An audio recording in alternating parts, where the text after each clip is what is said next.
Good afternoon and welcome to a marvelous Monday. We are here for our weekly read aloud, and yes, it is fall.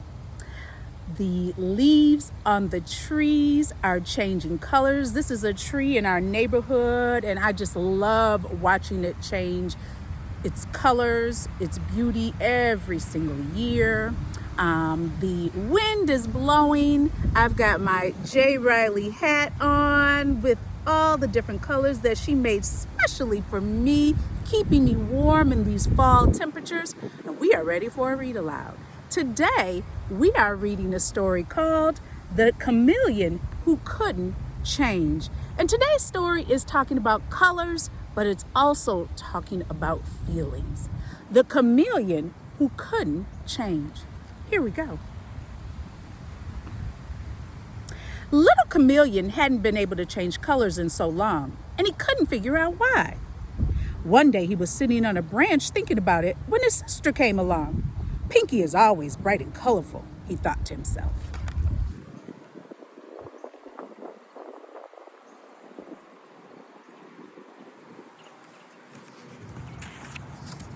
Suddenly the wind began to blow. It was so strong, Little Chameleon and Pinky almost fell off the branch. They held on as tight as they could as the wind blew and blew. It seemed like it would never end. They were very afraid.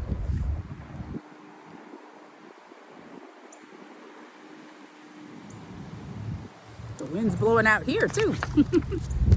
Finally, the wind stopped. You didn't turn green. Weren't you afraid? Pinky asked. Little Chameleon said, no, I wasn't afraid.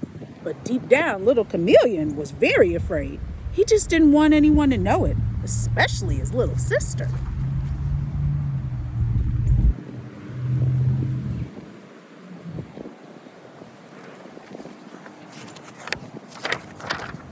The next day, Little Chameleon and his brother Rusty were playing in the leaves. They soon spotted a young robin all alone. The wind blew my nest out of the tree. I cannot build a new one with my broken wing. No.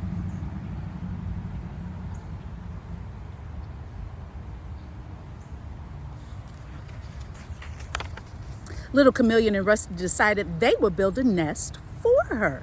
They gathered all the twigs and leaves they could find. They built the prettiest, strongest nest they could. Oh my, it is just wonderful what you have done, the robin said. Little Chameleon and Rusty were very proud.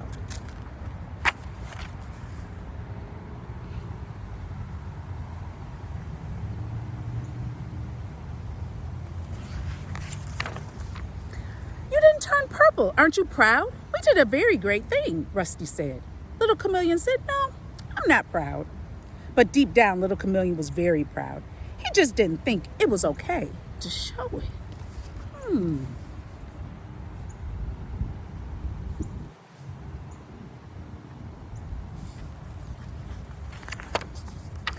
Later that day, Little Chameleon saw Sky, his best friend, crying on a log. Why are you so blue? Little Chameleon asked. Sky said that her family was moving and she was very sad. She wasn't going to see her friend anymore. Oh dear.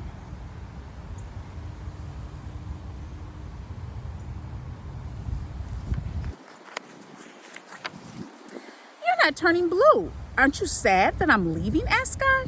Little Chameleon said, no, I'm not sad. But deep down, Little Chameleon was very sad.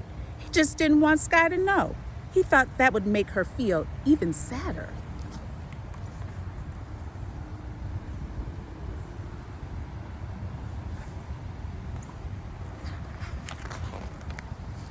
That evening, the Chameleon clan were all sitting on a log. The sun was going down and bright colors filled the sky. Green, red, blue, and yellow, all the colors Little Chameleon loved. He was so happy. Mommy Chameleon looked over and said, well, look at you. Little Chameleon looked down and was surprised. He was yellow. There's nothing wrong with showing that I'm happy, is there? He asked. Certainly not, Mommy Chameleon replied.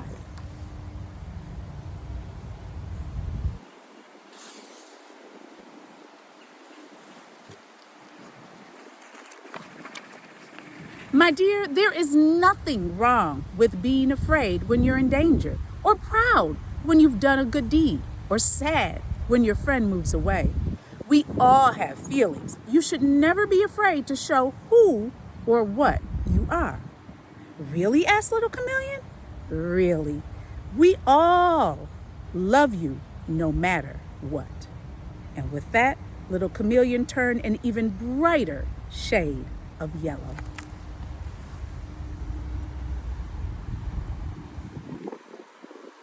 All right, the end of our story, The Chameleon Who Couldn't Change. Now I want you to think about some questions here and discuss them with your family or with your class. How do you know when someone is happy or sad or angry or afraid? What are the signs that they give you to let you know how they're feeling? Little Chameleon was afraid to show his emotions. Have you ever been afraid to show your emotions? How are you feeling today? Why? What is making you feel the way you are feeling today? I know Miss Justice is happy, she is excited, and I'm actually gonna go out, take a walk, and enjoy these beautiful colors of fall. I do hope you enjoyed our read aloud for today. Just us and books.